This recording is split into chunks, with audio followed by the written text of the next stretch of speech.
Hello city aspirants, तो कैसे हैं आप लोग। आई होप कि आप लोग अच्छे ही होंगे। जैसा कि आप लोग को पता है कि हेमवती नंदन बहुगुणा गढ़वाल यूनिवर्सिटी का लगातार एडमिशन प्रोसेस चल रहा है और लगातार डिफरेंट कोर्सेज़ की मेरिट लिस्ट भी आउट हो रही है। और उसी बीच कई बच्चों को प्रॉब्लम हो रही है एडमिशन फॉर्म फिल करने में, जिसके रिगार्डिंग मेरे पास 2-3 कमेंट आ चुके हैं। तो मैं नहीं चाहता कि किसी बच्चे का एडमिशन फॉर्म ना फिल कर पाने की वजह से रुके। इसलिए मैंने आज निर्णय किया कि मैं एडमिशन फॉर्म फिल करके आपको पूरा का पूरा यहाँ पे दिखाने वाला हूँ, HNB-GU का, जो कि श्रीनगर गढ़वाल में है। तो आइए बिना किसी देरी के हम लोग आपका एडमिशन फॉर्म जो है 2022-23 के एडमिशन के लिए उसको फिल करना स्टार्ट करते हैं। स्टेप बाय स्टेप हम लोग पूरा का पूरा जो आपका एडमिशन फॉर्म है HNB-GU गढ़वाल यूनिवर्सिटी का, वो फिल करने वाले हैं। तो चलिए शुरू करते हैं। सबसे पहले आपको यहाँ पे थोड़ा मैं जूम कर देता हूँ और आपको दिखा देता हूँ। जैसा कि आपको दिख रहा है, यहाँ पे लिखा है परिसर का नाम नंबर 1 पे, नेम ऑफ द कैंपस ये लिखा है। तो हमें यहाँ पे क्या फिल करना है, जैसे कि आपको जब मेरिट लिस्ट में आपका नाम आया होगा तो उसमें लिखा होगा कि बिरला कैंपस श्रीनगर के लिए है, कि टिहरी कैंपस के लिए है, कि पौरी कैंपस के लिए है। उसमें आपके कोर्स के साथ ही, जैसे अगर आपका BA है तो BA आपका बिरला कैंपस में है, या फिर टिहरी कैंपस में है, या फिर पौरी कैंपस में है। तो जहाँ पे भी आपका होगा वो कैंपस का नाम आप यहाँ पे लिख देंगे और बड़े कैपिटल लेटर से शुरुआत करेंगे और बाकी स्मॉल तक जाएंगे, ये बात ध्यान रखिएगा। फिर आते हैं हम सेकंड नंबर पे, जिसमें कि लिखा है प्रवेश हेतु कक्षा का नाम। प्रवेश आपको कौन से कोर्स में चाहिए ये यहाँ पे आपको लिखना है, ठीक है। तो देखिए यहाँ पे आप लिख दीजिएगा, जैसे कि आपको BA ऑनर्स इंग्लिश में चाहिए तो आप यहाँ पे BA ऑनर्स इंग्लिश लिख देंगे। और फिर ए पे यहाँ पे दिख रहा होगा नेम ऑफ क्लास, ठीक, ये तो हमने लिख दिया। और UG यहाँ पे लिखा है, PG लिखा है, यहाँ पे डिप्लोमा सर्टिफिकेट लिखा है, यहाँ पे PhD लिखा है। तो आपने अगर UG के लिए अप्लाई किया था तो आप UG पे टिक करेंगे, आपने PG के लिए अप्लाई किया था तो आप PG के लिए टिक करेंगे, और अगर डिप्लोमा सर्टिफिकेट के लिए आपने अप्लाई किया था तो आप उसमें टिक करेंगे, और अगर आपने PhD के लिए अप्लाई किया था तो आप PhD पे टिक करेंगे। क्योंकि हम जानते हैं कि UG और PG का यहाँ पे एडमिशन फॉर्म रिलीज़ हो गया है और मेरिट लिस्ट भी लगातार रिलीज़ हो रही है। तो यहाँ पे UG PG की बात कर लेते हैं। आपने जैसे UG के लिए अप्लाई किया तो आप UG पे टिक लगा दीजिएगा। UG का मतलब होता है अंडर ग्रेजुएट, जो कि 12th करने के बाद बच्चे करते हैं अंडर ग्रेजुएट का कोर्स, और अंडर ग्रेजुएट का कोर्स करने के बाद बच्चे करते हैं पोस्ट ग्रेजुएट का कोर्स, जो कि PG होता है। और डिप्लोमा सर्टिफिकेट आप 10th के बाद भी कर सकते हैं और 12th के बाद भी कर सकते हैं। तो ये अगर आपको करना है तो आप इसमें टिक लगा सकते हैं। आपका जिस मेरिट लिस्ट में नाम होगा, अगर UG में नाम होगा तो UG में लगाइएगा, अगर PG में नाम होगा तो PG में लगाइएगा। फिर आते हैं हम, यहाँ पे लिखा है विषय स्नातकोत्तर PhD, सब्जेक्ट PG PhD। यहाँ पे आपको क्या करना है, यहाँ पे अपने सब्जेक्ट्स लिखने हैं, सब्जेक्ट लिख लीजिएगा, और सब्जेक्ट लिखने के बाद जो भी सब्जेक्ट आपको अपने प्रेफरेंस में चाहिए वो लिखिएगा। मेरे ख्याल से यहाँ पे लिखा है सिर्फ और सिर्फ PG और PhD, मतलब UG वाली से नहीं भरेंगे। जिन्होंने PG और PhD को सेलेक्ट किया है वही सर इन सब्जेक्ट को भरेंगे, इस बात का ध्यान रखिएगा। UG वाले इस वाले सेक्शन को ब्लैंक रहने देंगे, इसमें छेड़छाड़ नहीं करेंगे। फिर आते हैं हम थर्ड नंबर पे, यहाँ पे लिखा है प्रवेशार्थी का पूरा नाम। तो यहाँ पे आपको पूरा नाम कैसे लिखना है, आपको कैपिटल लेटर में, जैसे आपका नाम मान लीजिए अर्जुन है तो आप इस वाले में A लिखेंगे, फिर इसमें कैपिटल R लिखेंगे, फिर इसमें कैपिटल J लिखेंगे, फिर इसमें कैपिटल U, फिर इसमें कैपिटल N। तो आपका ये अर्जुन नाम हो गया। और आपका सरनेम मान लीजिए यादव है तो आप YADAB ऐसे लिखेंगे, अलग अलग बॉक्सेस में अलग अलग कैपिटल लेटर। कैपिटल में लिखना, ये बात आप ध्यान रखिएगा। और यहाँ पे हिंदी में लिखिएगा, यहाँ पे इंग्लिश में लिखिएगा, ये बात ध्यान रखिएगा। फिर आते हैं हम जन्म तिथि यानी डेट ऑफ बर्थ पे। तो डेट ऑफ बर्थ आपको यहाँ पे डिजिट्स में लिखनी है। मान लीजिए आपका डेट ऑफ बर्थ है 4 जुलाई 2005, तो आपको यहाँ पे 0 लिखना है, फिर यहाँ पे 4 लिखना है, फिर आपको यहाँ पे लिखना है 07, क्योंकि जुलाई जो है 7वां महीना होता है तो हम यहाँ पे 07 लिखेंगे। फिर हम यहाँ पे लिखेंगे 2005, तो ये हो गया आपका 2005, 4 जुलाई 2005। फिर आपको यहाँ पे वर्ड्स में भी आपको लिखना है। वर्ड्स में आप अपना डेट ऑफ बर्थ लिख देंगे, कैसे लिखेंगे 4 जुलाई 2005 ऐसे आप लिख देंगे स्पेलिंग्स में, वर्ड्स में।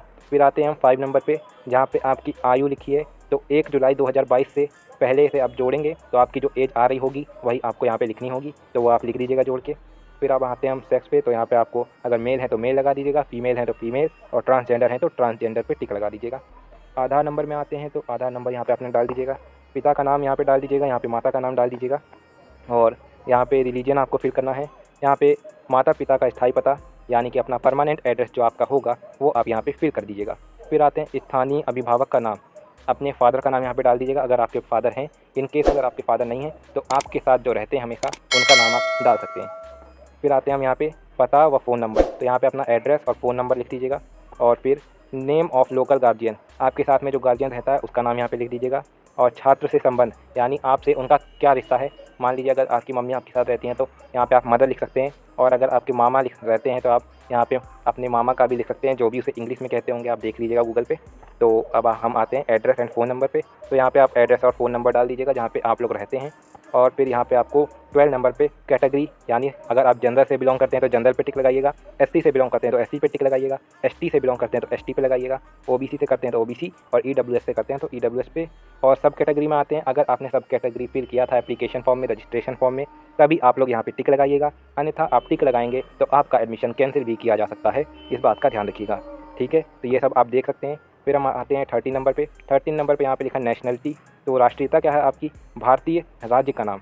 आपको यहाँ पे अपने स्टेट का नाम, जैसे उत्तर प्रदेश में हम लोग रहते हैं तो हम उत्तर प्रदेश का डालेंगे, जो लोग उत्तराखंड में रहते हैं वो लोग उत्तराखंड डालेंगे। और विदेशी देश का नाम, अगर आप फॉरेनर हैं, वैसे फॉरेनर होगा नहीं कोई, बाई चांस अगर कोई है तो यहाँ पे वो अपने कंट्री का नेम डालेगा। और वैवाहिक स्थिति में आते हैं तो सिंपल सी बात है कि सब लोग अविवाहित होंगे, तो यहाँ पे अनमैरिड लगा दीजिएगा। और इन केस अगर आपकी शादी हो गई है तो यहाँ पे आप मैरिड भी लगा दीजिएगा। फिर आते हैं माता पिता का मासिक आय, तो यहाँ पे अपने माता पिता का अगर आपके कमाते हैं तो उनका आप यहाँ पे मंथली जो है आपको पूरी इनकम लिखनी है, जो आपकी मंथली इनकम है। तो यहाँ पे मासिक लिखा है, मासिक मतलब मंथली इनकम, यानी हर महीने जितना आपके माता पिता दोनों मिलकर कमाते हैं वो यहाँ पे लिखिएगा। ज़रूरी नहीं है आप यहाँ पे सच लिखें, यहाँ पे आप झूठ भी लिख सकते हैं, क्योंकि ज़्यादातर लोग झूठ ही लिखते हैं। यदि प्रवेशार्थी नौकरी करता है तो संस्था का नाम व पता, अगर आप नौकरी करते हैं तो यहाँ पे अपने संस्था का नाम और पता दोनों लिख दीजिएगा। एड्रेस ऑफ द ऑर्गेनाइजेशन यहाँ पे लिखना है आपको। ठीक है, फिर यहाँ पे क्या लिखा है, all the student are strictly advise to write mobile number and email ID of their on so that they can be informed regarding online classes and other important information. तो यहाँ पे लोग कह रहे हैं कि अपना ईमेल आईडी और अपना फ़ोन नंबर यहाँ पे ज़रूर डालिएगा। अगर आप फिल नहीं करते हैं तो आपकी कोई भी जो इन्फॉर्मेशन है या फिर ऑनलाइन क्लासेस की इन्फॉर्मेशन है वो आप तक नहीं पहुँच पाएगी और आपका बहुत बड़ा लॉस यहाँ पर हो रहा होगा।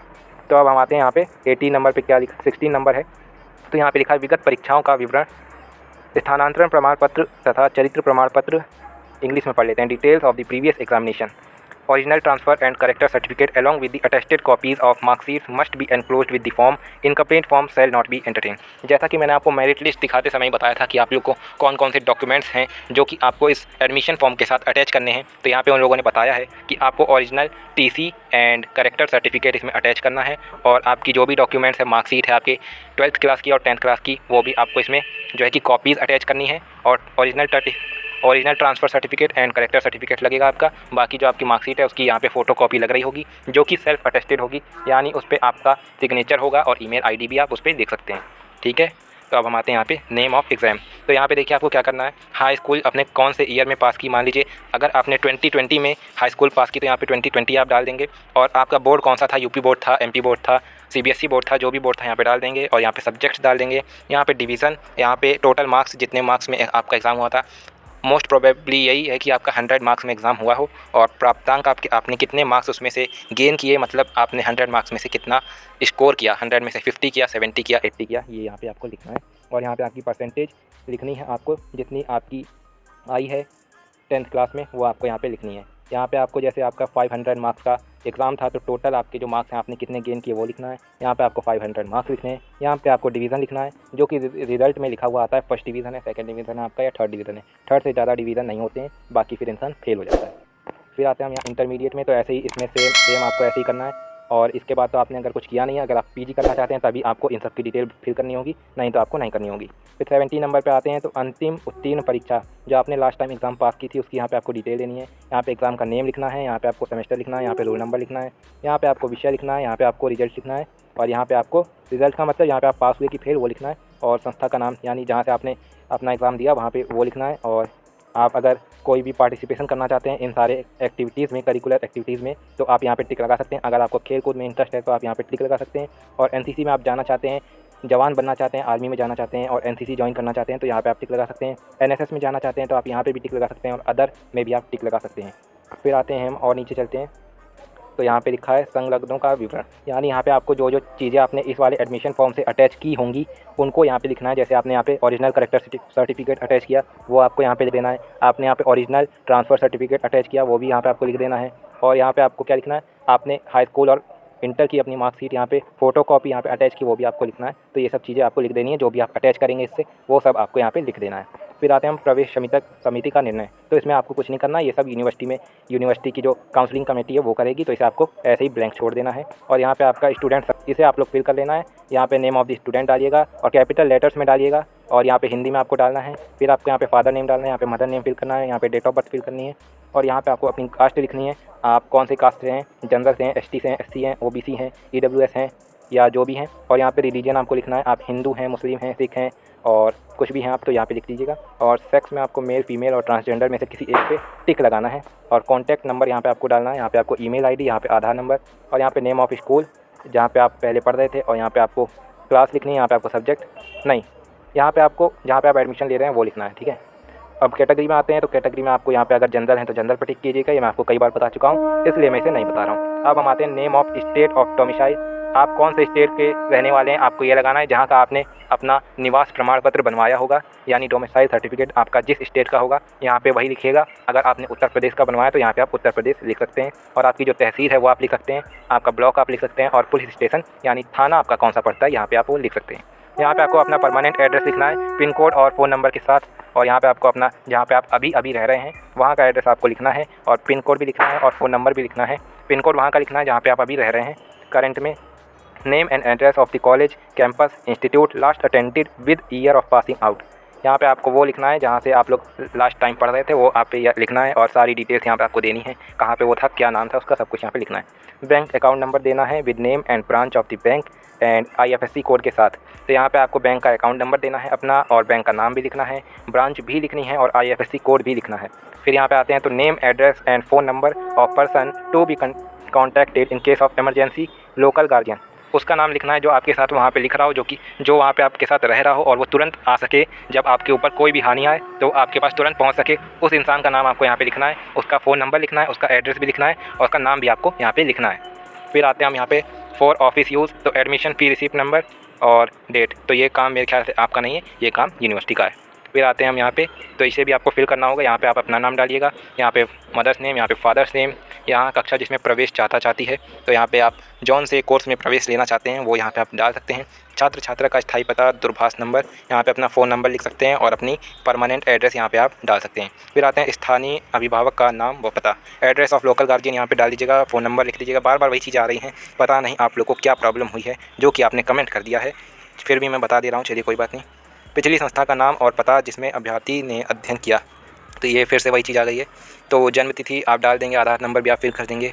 Details of previous educational qualification of student यहाँ पे आपको डालना है। तो हाई स्कूल अगर आपने पास किया है 2020 में तो 2020 यहाँ पे डालेंगे और यहाँ पे अपना बोर्ड डालेंगे और बोर्ड डालने के बाद नीचे बढ़ जाएंगे। अगर आपने इसमें भी इंटरमीडिएट भी आपने पास आउट किया है, अगर आप UG में एडमिशन लेना चाहते हैं तो यहाँ पे आप 2022 डालेंगे अगर आपने 22 में पास किया है तब, और यहाँ पे अपनी बोर्ड डालेंगे। अगर UP बोर्ड है तो UP बोर्ड, CBSE है तो CBSE, MP है तो MP, और कोई भी बोर्ड है आपका बिहार बोर्ड है तो आप यहाँ पर डाल सकते हैं। और BA अगर आपने किया है और आप PG में अपना एडमिशन ले रहे हैं HNBGU में, तब आप यहाँ पे उसकी भी डिटेल्स फिल कर पाएंगे। फिर आते हैं हम छात्र को आवंटित विषय, जो आपको यहाँ पे UG के लिए सब्जेक्ट यहाँ पे अलॉट हुए हैं वो यहाँ पे आप लिख सकते हैं। मैंने देखा था मेरिट लिस्ट में 3 सब्जेक्ट लिखे थे कई कोर्सों के लिए, BA BSc के लिए, तो यहाँ पे आप लोग वही वाले सब्जेक्ट यहाँ पे लिख देंगे। फिर आते हैं हम, अगर आपने PG में भी सब्जेक्ट सेलेक्ट किए हैं तो यहाँ पे आप लिख सकते हैं, और यहाँ पे PhD के लिए भी आपको दिया हुआ है। और यहाँ पे लिखा है छात्र छात्रा का पूर्व कक्षा में आचरण, character of student in previous class, यदि किसी प्रकार की अनुशासन given detail if any description action was taken, शपथ पत्र, तो ये आपका डिक्लेरेशन है जो कि आपको यहाँ पे फिल करना है और ये फिल कर दीजिएगा। और यहाँ पे आप अभिभावक के हस्ताक्षर, यानी आपके फादर अगर आपके साथ वहाँ पे जाएंगे तो यहाँ पे अपने फादर का यहाँ पे अपने साइन करा लीजिएगा, या जो भी आपके साथ रहता है उसका आप साइन यहाँ पे करा सकते हैं। और फिर छात्र छात्रा के हस्ताक्षर भी यहाँ पे आप करा सकते हैं, यानी अपना हस्ताक्षर आपको यहाँ पे करना है। और नाम एवं पता, एड्रेस, तो यहाँ पे आपको पता डालना है, अपना एड्रेस डालना है और अपना नाम भी डालना है, और पूरा नाम आपको यहाँ पे डालना है, और कक्षा यहाँ पे आपको डालनी है जिसमें आप एडमिशन ले रहे हैं जौन से कोर्स में। अगर BA में ले रहे हैं तो BA डालिएगा, BSc में ले रहे हैं तो BSc, और BCom में ले रहे हैं तो BCom। फिर आते हैं हम यहाँ पे नियंता कार्यालय द्वारा भरा जाए, तो ये आपको नहीं फिल करना है। और यहाँ पे आते हैं हम एप्लीकेशन फॉर लाइब्रेरी, तो इसमें सिंपल सी बात है, इसमें और कुछ करना नहीं, सिंपल चीज़ें हैं, कुछ बताने लायक नहीं है, तो इसे मैं यहीं पर छोड़ देता हूँ। और फिर यहाँ पर ये आपका काम नहीं है, पिता माता के हस्ताक्षर यहाँ पर करा लीजिएगा। यहाँ पर ये सिग्नेचर जो आपके साथ रह रहे हैं लोकल में, यहाँ पे आप माता पिता की करा सकते हैं, कोई दिक्कत नहीं है। छात्र छात्रा के हस्ताक्षर यानी अपना यहाँ पे साइन आप कर दीजिएगा यहाँ पे, और यहाँ पे माता पिता का और यहाँ पे भी माता पिता का। फिर आते हैं हम और नीचे, तो कार्यालय उपयोग हेतु, यहाँ पे भी आपको अपनी डिटेल्स फिल कर देनी है, बहुत ही ईजी डिटेल्स हैं तो ये आप फिल कर लेंगे, इतनी उम्मीद तो मैं आपसे कर ही सकता हूँ। बाकी जो भी इसमें लिखा है वो सब आप पढ़ लीजिएगा, और बाकी जो भी यहाँ पर लिखा है सब आप पढ़ लीजिएगा। और यहाँ पर और कुछ फिल करने लायक है क्या? और यहाँ पे ये सब चीज़ें कुछ फिल करने लायक है नहीं। University career counselling and placement service, तो इसमें आपको फिल करना होगा सारी डिटेल, अपनी पर्सनल इन्फॉर्मेशन आपको फिल करनी होगी, तो ये आप कर देंगे क्योंकि मैं ऊपर बता चुका हूँ। यहाँ पे आपको परमानेंट एड्रेस फिल करना है, यहाँ पे आपको प्रेजेंट पोस्टल एड्रेस पिन करना है, और यहाँ पे आपको residence permanent contact phone number आपको यहाँ पे फिल करना है जिस पे आपका कॉन्टैक्ट हो सके, क्योंकि यहाँ पे प्लेसमेंट की बात आ जाती है तो आपको एकदम करेक्ट डिटेल देना बहुत ज़रूरी हो जाता है। और आपको यहाँ पे एकेडमिक इन्फॉर्मेशन अपनी देनी है, जो कि आपकी 10th 12th की भी आप दे सकते हैं। यहाँ पे क्या लिखा है, details of all examination part including additional vocational qualifications acquired from the other institutes. तो यहाँ पे आप लोग अपना जो भी आपने एग्ज़ाम दिया है सब कुछ आप यहाँ पे ईयर ऑफ पासिंग लिख सकते हैं, यूनिवर्सिटी या बोर्ड, जिस बोर्ड से आपने दिया है। यहाँ पे आप सब्जेक्ट्स लिख सकते हैं। यहाँ पे आप अपनी डिवीज़न लिखेंगे, फर्स्ट डिवीज़न था, सेकंड डिवीज़न था, थर्ड था। यहाँ पे आप अपनी परसेंटेज और मार्क्स लिख देंगे, ठीक है। तो अब यहाँ पे करियर प्रेफरेंस लिखेंगे, तो ये आपको लिखने की ज़रूरत नहीं है कोई खास, और अभी लिखने की ज़रूरत नहीं है। वहाँ पे आप जाएंगे, अगर वो लोग कुछ कहते हैं तब आप लिख दीजिएगा। और नेम ऑफ़ द स्टूडेंट आप यहाँ पे लिख देंगे। जो चीज़ें आपको बिल्कुल ना समझ आए, वैसे कुछ ना समझ आने वाली चीज़ इसमें है नहीं, तो जो आपको समझना है उन्हें आप छोड़ दीजिएगा। वहाँ पे आपको बताया जाएगा, वहाँ पे भी आप फिल कर सकते हैं यूनिवर्सिटी के कैंपस में। तो इसके लिए आप लोग निश्चिंत रहिएगा, वो लोग बहुत सपोर्टिव होते हैं। बाकी सारे ओरिजिनल डॉक्यूमेंट अपने लेके जाइएगा, जिससे कि आपको कोई भी प्रॉब्लम का सामना ना करना पड़े। इस बात का बिल्कुल ध्यान रखिएगा। ओरिजिनल डॉक्यूमेंट ले जाए रहेंगे तो आप वहाँ पे फ़ोटो कॉपी करा सकते हैं, लेकिन अगर आप फ़ोटो कॉपी लेके गए होंगे तो आप और फ़ोटो कॉपी उसकी नहीं करा सकते। अगर करा भी लेंगे फ़ोटो कॉपी की भी फ़ोटो कॉपी, तो वो उतनी क्लियर नहीं आएगी। इस बात का ध्यान रखिएगा, ठीक है। तो यहाँ पे आप अपना नाम डालिएगा, यहाँ पे डेट डालें, यहाँ पे अपना सिग्नेचर कर दीजिएगा। तो ये हो जाएगा आपका प्लेसमेंट के लिए फॉर्म। तो इतना आप फिल कर लीजिएगा, बस यही था पूरा फॉर्म जो मैंने आपको फिल करके दिखा दिया है। और इससे ज़्यादा आपको कुछ करना नहीं है। बाकी जो भी ओरिजिनल डॉक्यूमेंट होंगे आपके, वो आप इसमें अटैच कर लीजिएगा और ले जाइएगा, ठीक है। ठीक है, ये बढ़िया से कॉलेज में पढ़िए और अपना भविष्य उज्जवल कीजिए। तब तक के लिए खुश रहिए, पसंद रहिए, आभार रहिए। और वीडियो अच्छी लगी तो वीडियो को लाइक कर सकते हैं, चैनल को सब्सक्राइब कर सकते हैं ऐसे ही अपडेट्स पाते रहने के लिए। तब तक के लिए खुश रहिए, पसंद रहिए, आभार रहिए। जय हिंद दोस्तों, वंदे मातरम।